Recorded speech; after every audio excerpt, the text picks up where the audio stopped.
Assalamualaikum warahmatullahi wabarakatuh. Kami dari kelompok 1, di sini kami akan membuat video pembelajaran dengan materi pasar tenaga kerja. Sebelumnya, terima kasih kepada dosen pengampu mata kuliah pengantar ekonomi mikro kepada Budeka. Dan saya berterima kasih kepada teman-teman yang sudah berpartisipasi membuat video ini. Sebelum masuk ke materi, kita akan memperkenalkan diri kita. Saya Muhammad Diki Nur Setiawan dengan NIM 2402111000052. Dan saya Sari Wulan Suci dengan NIM 2402111000061. Dan saya Damai Faidila Natasha dengan NIM 2402111000074. Yang pertama ada pengertian pasar tenaga kerja. Pengertian pasar tenaga kerja adalah tempat atau mekanisme di mana terjadi transaksi antara pihak yang menawarkan tenaga kerja atau pencari kerja dan pihak yang membutuhkan tenaga kerja atau pemberi kerja. Di pasar ini tenaga kerja diperjualbelikan dalam bentuk jasa atau keahlian untuk mendapatkan kompensasi berupa upah dan gaji. Permintaan tenaga kerja datang dari perusahaan atau organisasi yang membutuhkan pekerjaan untuk menjalankan operasionalnya, sedangkan penawaran tenaga kerja datang dari individu yang mencari pekerjaan sesuai dengan kemampuan dan keterampilan. Selanjutnya ada jenis-jenis pasar tenaga kerja, di mana jenis-jenis pasar tenaga kerja ada 3 yang ada di Indonesia. Yang pertama, pasar bersaing sempurna, banyak perusahaan dengan banyak pekerja. Yang kedua, pasar monopsoni, di mana suatu perusahaan bersaing dengan banyak pekerja. Yang ketiga, pasar monopoli, di mana banyak perusahaan bersaing satu buruh. Yang pertama yaitu ada pasar bersaing sempurna, di mana banyak perusahaan dengan banyak pekerja, seperti kurva tersebut, di mana W adalah tingkat upahnya, sedangkan L adalah banyak pekerjanya, yang kurva S adalah penawaran tenaga kerja, sedangkan yang kurva D adalah permintaan tenaga kerja, dan di titik E atau di titik tengah tersebut yaitu titik equilibrium atau titik keseimbangannya, di mana pasar bersaing sempurna ada 2 ciri, yaitu keseimbangan kekuatan antara sisi permintaan dengan sisi penawaran dan kesempurnaan informasi. Pasar bersaing sempurna atau pasar kompetitif dicirikan oleh jumlah pekerja dan jumlah perusahaan yang membutuhkan tenaga kerja yang sama banyaknya. Yang dimaksud sama banyaknya tidak hanya mengacu kepada jumlah fisik, melainkan juga tingkat independennya, baik di antara tenaga kerja juga di antara perusahaannya.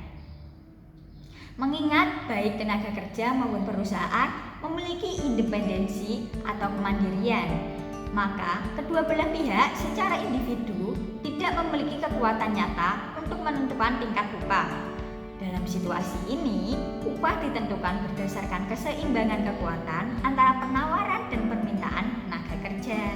Yang kedua yaitu pasar monopsoni, di mana satu perusahaan dengan banyak pekerja, seperti pada contoh kurva gambar tersebut, yaitu dengan MPL adalah Marginal Productivity of Labor, sedangkan MCL yaitu Marginal Cost of Labor, sedangkan S sama dengan tadi yaitu penawaran tenaga kerja, sedangkan yang D adalah permintaan tenaga kerja, dan di titik E yaitu titik equilibrium atau titik keseimbangan.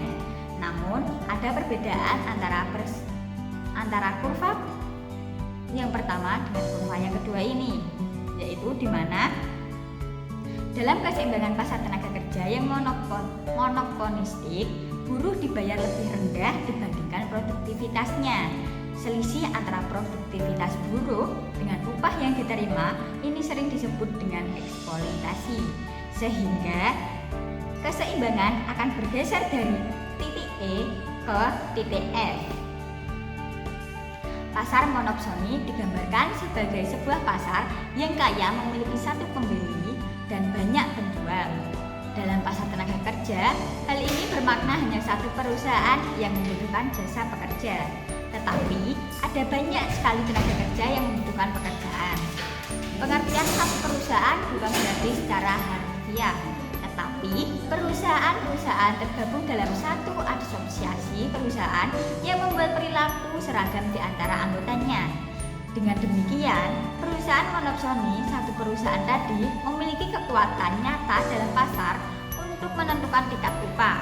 Dalam situasi ini, upah buruh sering berada di bawah tingkat produktivitasnya, atau dengan kata lain terjadi eksploitasi tenaga kerja. Yang ketiga yaitu pasar monopoli. Banyak perusahaan dengan satu buruh. Pasar monopoli secara sederhana digambarkan terdapat banyak perusahaan yang membutuhkan tenaga kerja, tetapi hanya ada satu pencari kerja. Pengertian satu pencari kerja bukan berarti secara harfiah, tetapi satu serikat buruh yang sangat kuat sehingga membentuk keberagaman perilaku tenaga kerja. Dengan demikian, satu serikat buruh memiliki kekuatan untuk menentukan tingkat upah dalam pasar tenaga kerja. Dalam situasi ini, upah pekerja adalah upah maksimum dan kenaikan upah mendorong peningkatan pengangguran. Pasar tenaga kerja yang serikat pekerja memiliki kekuatan monopoli diilustrasikan pada gambar kurva tersebut. Apabila pasar tenaga kerja bersaing sempurna, keseimbangan akan dicapai di titik E. Dalam keseimbangan seperti ini, upah akan mencapai sebesar V. Dan jumlah tenaga kerja yang diminta perusahaan adalah sejumlah L. Pada tingkat upah sebesar V, ini belum memaksimumkan para buruh. Maka, kemudian menuntut upah yang lebih tinggi yaitu di W1. Pada tingkat upah itu, perusahaan-perusahaan hanya bersedia mempekerjakan tenaga kerja sebanyak L1.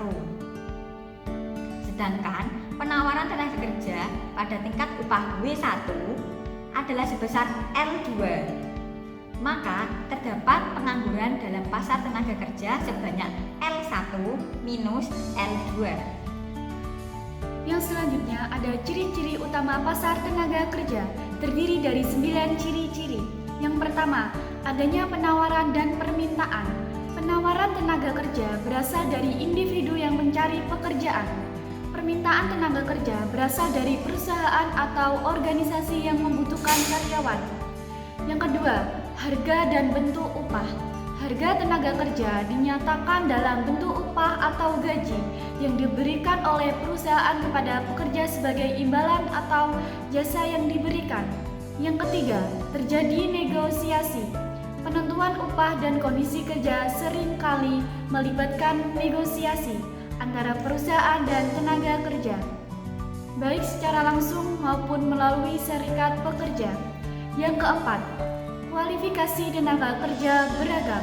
Setiap individu memiliki kemampuan, pendidikan, dan keterampilan yang berbeda yang mempengaruhi tingkat upah dan peluang kerja mereka. Yang kelima, adanya regulasi. Pemerintah bisanya mengatur pasar tenaga kerja melalui kebijakan seperti upah minimum, standar kerja, dan perlindungan hak pekerja. Yang keenam, mobilitas tenaga kerja. Pekerja dapat berpindah dari satu pekerjaan ke pekerjaan lain atau dari satu daerah ke daerah lain, tergantung pada peluang kerja dan kondisi pasar. Yang ketujuh, ketergantungan pada kondisi ekonomi. Pasar tenaga kerja sangat dipengaruhi oleh kondisi ekonomi, seperti tingkat pengangguran, pertumbuhan ekonomi, dan inflasi. Yang kedelapan, segmen pasar yang beragam. Pasar tenaga kerja seringkali dibagi berdasarkan sektor, misalnya industri jasa, tingkat pendidikan, keterampilan, atau lokasi geografis. Yang kesembilan, informasi sebagai faktor penting. Informasi mengenai lowongan kerja, gaji, dan kondisi kerja memainkan peran penting dalam efisiensi pasar tenaga kerja. Kesimpulan dari pasar tenaga kerja. Pasar tenaga kerja memiliki berbagai jenis yang mencerminkan tingkat keterampilan, sifat pekerjaan, waktu kerja, dan lokasi kerja. Pemahaman tentang jenis-jenis pasar tenaga kerja ini penting bagi pemerintah, perusahaan, dan pencari kerja untuk pengembangan kebijakan tenaga kerja, strategi rekrutmen, serta perencanaan karir yang efektif. pemaparan materi pasar tenaga kerja dari kelompok kami. Kurang lebihnya mohon maaf yang sebesar-besarnya. Hidup kesepian tanpa kekasih. Cakep. Cukup sekian dan terima kasih. Wassalamualaikum